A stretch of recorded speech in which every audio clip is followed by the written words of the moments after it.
Dear student, today we can discuss the extension and the contraction of demand. In this case, extension and contraction of demand is also called the movement along the demand curve. Okay. ഈ extension and contraction അല്ലെങ്കിൽ movement സംഭവിക്കുന്നത് ഏതിൻ്റെ ബേസിൽ മാത്രമാണ്? Price changes of പ്രൈസിൻ്റെ ബേസിൽ മാത്രമാണ് നടക്കുന്നത്. Okay, so the change in demand due to change in price only.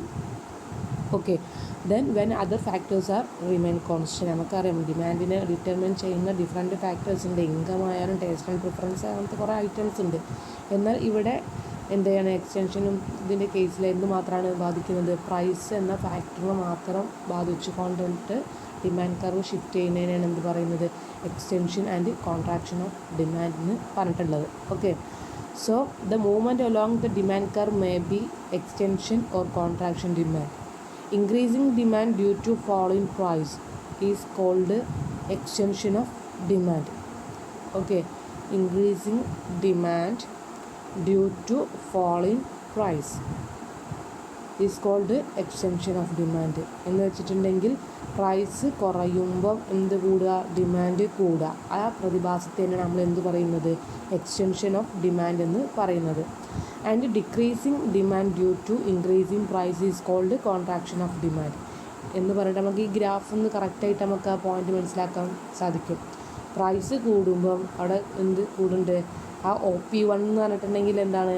പ്രൈസാണ്. പ്രൈസ് ഇൻക്രീസ് ചെയ്യാണ്. OPന്ന് OP1ക്ക് പ്രൈസ് ഇൻക്രീസ് ചെയ്യുമ്പോൾ എന്തായി മാറുന്നുണ്ട്? OQ എന്നുള്ള ലെവലിൽ ക്വാണ്ടിറ്റി ഡിമാൻഡഡ് ആയിട്ട് മാറുന്നുണ്ട് അല്ലേ? അപ്പോൾ അവിടെ എന്ത് ചെയ്യാണ്? ഡിമാൻഡ് കുറയാണ്. അതിനെ നമ്മൾ എന്ത് ചെയ്യുന്നത്? കോൺട്രാക്ഷൻ ഓഫ് ഡിമാൻഡ് എന്ന് പറയുന്നത്. Okay, so the extension and contraction of demand result in the movement on the same demand curve. Okay, ഇത് കോൺട്രാക്ഷനും എക്സ്റ്റൻഷനും സെയിം ഡിമാൻഡ് കർവിലാണ് മൂവ്മെൻറ്റ് നടത്തുന്നത്. So the movement on the demand curve is also called change in quantity demanded. Okay, ഈ മൂവ്മെൻറ്റിന് എന്ത് പറയുന്നത്? Change in quantity demanded എന്നാണ് പറയുന്നത്. ആ ഇതിനെ കുറിച്ചിട്ട് നമുക്ക് ഡീറ്റെയിൽഡ് ആയിട്ട് ഈ ഗ്രാഫ് നമുക്ക് നോക്കിയാൽ മനസ്സിലാക്കാവുന്നതാണ്. പ്രൈസ് ചേഞ്ച് ചെയ്യുന്നതും ക്വാണ്ടിറ്റി ഡിമാൻഡിലുള്ള വ്യത്യാസം വരുന്നതൊക്കെ. ഓക്കെ, അതൊക്കെ ഒന്ന് നോക്കുക, മനസ്സിലാക്കി വെക്കുക. ദെൻ ഇനി നമുക്ക് പറയാനുള്ളത് ഷിഫ്റ്റിംഗ് ഡിമാൻഡാണ്. ഷിഫ്റ്റിംഗ് ഡിമാൻഡിൽ പറഞ്ഞിട്ടുള്ളത് we have seen that the demand depends upon not only on the price but also other factors like income, population, taste and preference of consumers, etc. So the changing demand due to changing in any other factors other than the price is called shifting demand. Okay, shifting demand എന്ന് പറഞ്ഞിട്ടുണ്ടെന്നുണ്ടെങ്കിൽ എന്താണ്? Price അല്ലാത്ത other factors ഉണ്ടാവും. എന്തൊക്കെയാണ്?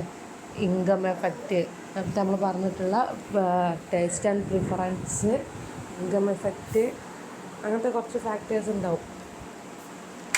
Okay, ആ factors കാരണം ഡിമാൻഡിൽ എന്ത് ചെയ്യുക? Changes വരുന്നത് തന്നെയാണ് നമ്മൾ എന്ത് പറയുന്നത്?